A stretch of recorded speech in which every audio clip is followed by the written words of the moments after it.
Next scene में हम देखते हैं कि दादी चद्दर हटा देती है और बेड पर जियांग बायू लेटा हुआ होता है। अब दादी और ऊशिया दोनों चौंक जाते हैं, लेकिन दादी कहती है कि ऊशिया, तुमने तो कहा था कि जियांग बायू कमरे में नहीं है, वो बाहर है, तो वो तुम्हारे बेड पर क्यों लेटा है? क्या तुम दोनों के बीच में कुछ चल रहा है और तुम दोनों एक साथ सोते हो? जियांग बायू, ये ठीक नहीं है। फिर दादी जियांग बायू को पकड़कर कमरे के बाहर ले जाती है और ऊशिया भी सोच रही होती है कि जियांग बायू बेड पर कैसे आया और शेन चिंगली कैसे कहाँ गया। अब दादी अपनी मेड से कहती है कि हमने जो भी देखा है ये अच्छा नहीं हुआ है, तो तुम जाओ ऊशिया से अकेले में बात करो और मैं जाकर जियांग बायू से पूछती हूँ कि आखिर माजरा क्या है। अब दादी की मेड ऊशिया के पास कमरे में आती है और उसे कहती है कि ऊशिया, अब तुम मुझे सब सच बता दो कि तुम्हारा जियांग बायू के साथ कुछ चक्कर है कि नहीं, क्योंकि आज जो कुछ भी मैडम ने देखा है वो बहुत गुस्सा है और अगर ये बात सच निकली तो वो तुम्हें जियांग रेस्टोरेंट से कल निकाल देंगी, तो मुझे तुम सच बता दो ताकि मैं तुम्हारी हेल्प कर सकूं। अब ऊशिया कहती है कि आप लोग जो सोच रहे हैं ऐसा कुछ भी नहीं है, मेरा और जियांग बायू का कुछ भी चक्कर नहीं चल रहा है। जियांग बायू की सोच कितनी अलग है और मेरी कितनी अलग, हम दोनों एक हो ही नहीं सकते, और वैसे भी वो गलती से आकर लेट गया होगा मेरे बेड पर, मैंने नहीं देखा और यही सच है। फिर मेड वहां से चली जाती है और दूसरी तरफ दादी भी जियांग बायू से पूछ रही होती है कि जियांग बायू, मुझे सच सच बता दो कि तुम्हारा और ऊशिया का क्या चक्कर चल रहा है, तुम उसके बेड पर क्यों लेटे हुए थे? फिर जियांग बायू कहता है कि मेरी दादी माँ, आप ज्यादा मत सोचो, ऐसा कुछ भी नहीं है मेरा ऊशिया के साथ। कल मैंने ज्यादा ड्रिंक कर ली थी तो मुझे बहुत चक्कर आ रहा था और मुझे पता भी नहीं चला कि मेरा बेड कौन सा है, इसलिए मैं गलती से ऊशिया के बेड पर सो गया। अब दादी अपनी मेड से कहती है कि दोनों का जवाब तो सेम था, लेकिन मुझे अभी भी शक है कि दोनों के दिल में एक दूसरे के लिए ज़रूर थोड़ा थोड़ा प्यार है, लेकिन ये दोनों बोल नहीं रहे हैं, तो हमें इन दोनों को थोड़ा टाइम देना चाहिए। अब नेक्स्ट सीन में हम देखते हैं कि स्कूल का टाइम हो चुका है और ऊशिया जियांग बायू से पूछ रही होती है कि मुझे सच सच बताओ कि तुम मेरे बेड पे कल कैसे लेटे थे। अब जियांग बायू बताता है कि मैंने मॉर्निंग एक्सरसाइज ज़्यादा कर ली थी जिसकी वजह से मुझे चक्कर आ रहे थे, इसलिए मैं तुम्हारे बेड पर जाकर लेट गया। फिर ऊशिया कहती है कि जब तुम कमरे में आए तो तुमने कुछ देखा तो नहीं? फिर वो कहता है हाँ देखा ना, तुम और दादी बात कर रहे थे।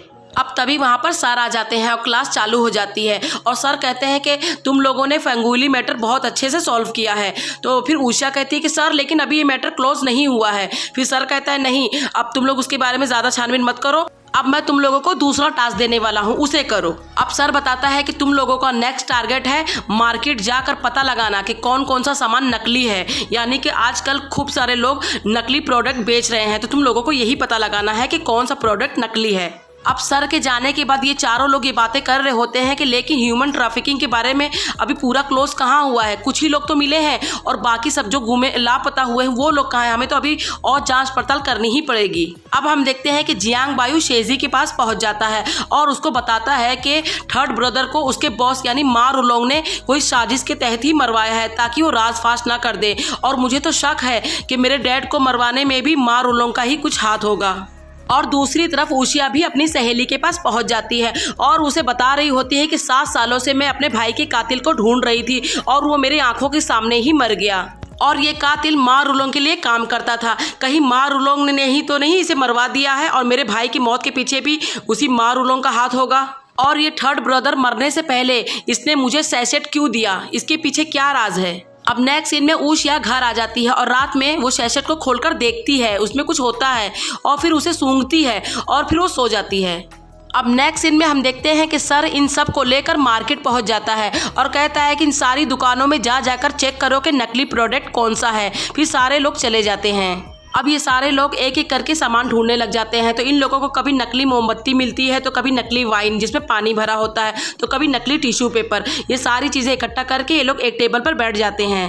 अब ऊशिया अपनी आंख मसलते हुए कहती है कि मुझे कुछ धुंधला धुंधला सा दिख रहा है, मुझे साफ दिख नहीं रहा है। फिर जियांग बायू कहता है कि आंखें मत मसलो, रुको मैं तुम्हारे आंखों में फूंकता हूँ, और वो फूंकने लग जाता है। और हम देखते हैं कि त्यानलिंग इन दोनों को देख रहा होता है।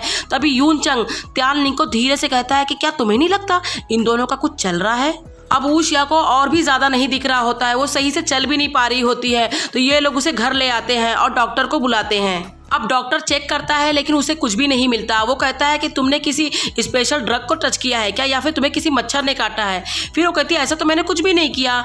फिर कहता है कि मैं तुम्हें एक दवा देता हूँ, उसे खा कर देखो ठीक होता है कि नहीं। ऊशिया का अंधापन बढ़ते ही जा रहा होता है और वो बहुत ज़्यादा इरिटेट हो रही होती है अपने अंधेपन से। फिर जियांग बायू उसे कहता है कि मैं तुम्हारी हेल्प करता हूँ ना, तुम्हें क्या चाहिए बोलो।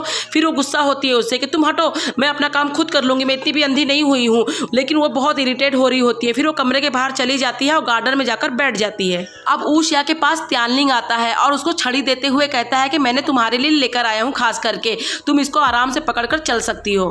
अब तभी वहाँ पर जियांग बायू आ जाता है और वो त्यानलिंग की छड़ी ऊषा के हाथ से लेकर त्यानलिंग को वापस दे देता है और ऊशिया को पुराने ज़माने की व्हील चेयर पर बिठा देता है और उसे वहाँ से लेकर चला जाता है और त्यानलिंग उस छड़ी को लेकर मायूस सा खड़ा रह जाता है। अब जियांग बायू उस लकड़ी वाले व्हील चेयर पर ऊषा को बिठाकर खूब पूरा गार्डन घुमाता है और उसे अपने बचपन की सारी बातें बताता है उसका मूड फ्रेश करने के लिए। कहता है कि बचपन में मैं और त्यानलिंग बहुत मस्ती करते थे इस गार्डन में, कभी यहाँ की बात बताता है तो कभी वहाँ की, इधर उधर सब जगह घुमाते हुए लेकर जाता है। और ये दोनों वहाँ से व्हील चेयर पे जा ही रहे होते हैं कि दूर से दादी देख लेती है और वो अपनी मेड से कहती है कि देखा, मैंने कहा था ना कि इन दोनों के बीच में कुछ तो है, ये लोग बता नहीं रहे हैं। अब जियांग बायू खूब घुमाता है और ऊषा खूब खुश होती है। फिर जियांग बायू पीच के झाड़ के पास रोकता है और कहता है कि तुम पीच के झाड़ के नीचे लेटोगी घास के ऊपर। फिर कहती हाँ।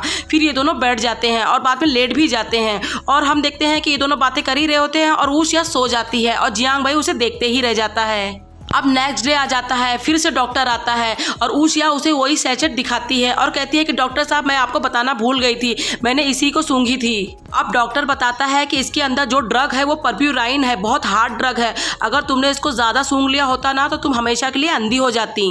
अब यून चंग उस सैचेट को हाथ में लेकर कहता है कि अरे मैं तो जानता हूँ कि ये सैचेट कहाँ बनता है, ये यूनशी हॉल में मिलता है, वहीं बनता भी वहीं है। अब ये सारे लोग यूनशी हॉल पहुंच जाते हैं और वहाँ के मालिक से कहते हैं कि देखो तुम्हारे सैचेट की वजह से हमारे फ्रेंड की आंखों में क्या हो गया, उन्हें दिख नहीं रहा है, तुमने क्या मिलाया था इस सैचेट में। अब वो मालिक कहता है कि सैचेट में हम लोग परप्यूराइन ड्रग क्यों मिलाएंगे, हम लोग तो कुछ और मिलाते हैं, ऐसा हो ही नहीं सकता। फिर वो लोग कहते हैं कि बाकी तुम्हारे और सैचेट को चेक करो, फिर पता चल जाएगा। फिर चेक किया जाता है तो सेम यही परप्यूराइन ड्रग ही मिलती है। फिर वो कहता है ऐसा कैसे हो सकता है, मेरी बीवी ये सब बनाती है तो वो क्यों ये सब करेगी, पक्का ये मेरे नौकर का काम होगा, जो यहाँ चोरी करता था तो मैं उसे दुकान से निकाल चुका हूँ। अब ये सारे लोग उस नौकर के पास जाते हैं और वो नौकर बेचारा रो रो कर कह रहा होता है कि मैंने कुछ भी चोरी नहीं की, फिर भी मुझे दुकान से निकाल दिया और पैसे भी नहीं दिए, वो मालकिन ही सब करती थी। अब ये सारे लोग फिर से उस मालकिन के पास पहुंच जाते हैं और कहते हैं कि अब सच सच बता दो, तुम्हारे नौकर ने हमें बता दिया है। फिर उसका हस्बैंड कहता है कि अच्छा तो तुम चोरी करती थी। अब ये औरत बताती है कि सब मेरे पति की वजह से हुआ है, मैं इनसे जब पैसे मांगती थी मेरे भाई के इलाज के लिए तो ये नहीं देते थे, इसलिए मुझे पैसों के लिए सब करना पड़ा, मैंने वो सारी दवाइयाँ माँ रुलोंग के आदमियों को बेच दी। और दूसरी तरफ हम देखते हैं कि गोल्ड फेनिक्स वाला आदमी दवाई बनाकर माँ रुलोंग को देता है और कहता है ये लो दवाई मैंने बना दी। और माँ रुलोंग कहता है कि बस इसे किसी आदमियों के ऊपर टेस्ट करना है ना, वो तो मैं ले आऊँगा। अब ये सारे लोग घर में बैठकर बस यही सोच रहे होते हैं कि माँ रुलोंग वो सारी दवाइयों का करेगा क्या, कहीं वो रिफ्यूजीज के ऊपर टेस्ट तो नहीं करने वाला है कुछ। अब नेक्स्ट सीन में जियांग बायू ऊशिया को लेकर एक एंटीक पीस दुकान में जाता है और कहता है कि यहाँ पर मैंने पता लगाया हूँ कि आंखों की दवा अच्छी मिलती है जिससे आंखें ठीक हो जाती हैं। अब वो दुकान मालिक दवा देते हुए कहता है कि ये दवा इतनी पावरफुल है कि अंधों की भी आंखें आ जाए, तुम तो फिर भी देख सकती थी। अब जियांग बायू की नज़र एक बेल्ट पे पड़ती है जो कि लोहे की रहती है और उसे कहता है कि ये क्या है। फिर वो उसे कहता है कि अभी नया नया बेल्ट यहाँ पर आया है, ये दो लोग एक साथ पहनते हैं। फिर जियांग बायू कहता है कि मैं इसे ट्राई करूँगा और जल्दी से वो ऊषा को पिना देता है और खुद भी बेल्ट पहन लेता है और बेल्ट लॉक हो जाता है। फिर ऊषा कहती है कि यार खोलो इसे। अब जियांग बायू उस दुकान मालिक से कहता है कि अच्छा चाबी दो। फिर वो दुकान मालिक कहता है कि मैं तो तुम्हें बताना भूल गया था कि इसकी चाबी नहीं है और ये खुलेगा भी नहीं। अब ये दोनों घर आ जाते हैं और वहीं पर दादी भी आ जाती है। फिर वो चाबी वाले को भी बुलवाती है और चाबी वाला खूब खोलने की कोशिश करता है लेकिन खोल नहीं पाता और वो कहता है कि ये मेरे बस की बात नहीं है और वहाँ से भाग जाता है। अब दादी अपने महल के शेफ को बुलवाती है और शेफ बड़ा सा छुरा लेकर आता है और दादी कहती है कि बीच में से काट दो। फिर वो अपने छुरे से बीच में काट देता है। अब रात हो जाती है और जियांग बायू ने जो दवाई लेकर आया था आंखों में डालने वाला वो ऊषा की आंखों में डाल रहा होता है और ऊषा उसकी आंखों में देख रही होती है और उसको कहती है कि मुझे तुम्हारी आंखें किसी की तरह लगती हैं। फिर जियांग बायू कहता है कि किसकी तरह। फिर ऊषा कहती है कि तुम उसे नहीं जानते हो। अब नेक्स्ट सीन हमें फिर से स्कूल का दिखाया जाता है। तभी वहाँ पर एक मेड आती है और वो ची दालोंग को एक लेटर देकर चली जाती है। अब वो लेटर पढ़कर ची दालोंग बहुत टेंशन में आ जाती है क्योंकि लेटर में लिखा रहता है कि तुम्हारे बाप का कर्जा तुम्हें ही चुकाना पड़ेगा। अब ची दालोंग उन आदमियों से मिलने जाती है और वो आदमी धमकी दे रहे होते हैं कि ची दालोंग अगर तुमने पैसे नहीं दिए तो हम तुम्हारे बाप को मार देंगे। और हम देखते हैं कि दूर खड़ा यून चंग चुपके से इन लोगों की बातें सुन लेता है और वो कहता है कि मुझे कैसे भी करके ची दालोंग की मदद करनी ही पड़ेगी। अब हम देखते हैं कि ची दालोंग की मदद करने के लिए बेचारा यून चंग कोठे पर आ जाता है और वो अपने हाथों से क्रीम और पाउडर जो बनाया करता था उसे सब ले आया है और आवाज़ें लगाकर बेच रहा होता है कि क्रीम ले लो, पाउडर ले लो, तुम लोगों की स्किन अच्छी हो जाएगी, लेकिन कोई भी नहीं ले रहा होता है। अब थक हार कर यून चंग बेचारा घर वापस आ जाता है और कहता है कि शेजी ने तो मुझे परमिशन भी दे दी थी वहाँ बेचने की, लेकिन फिर भी किसी ने नहीं खरीदा।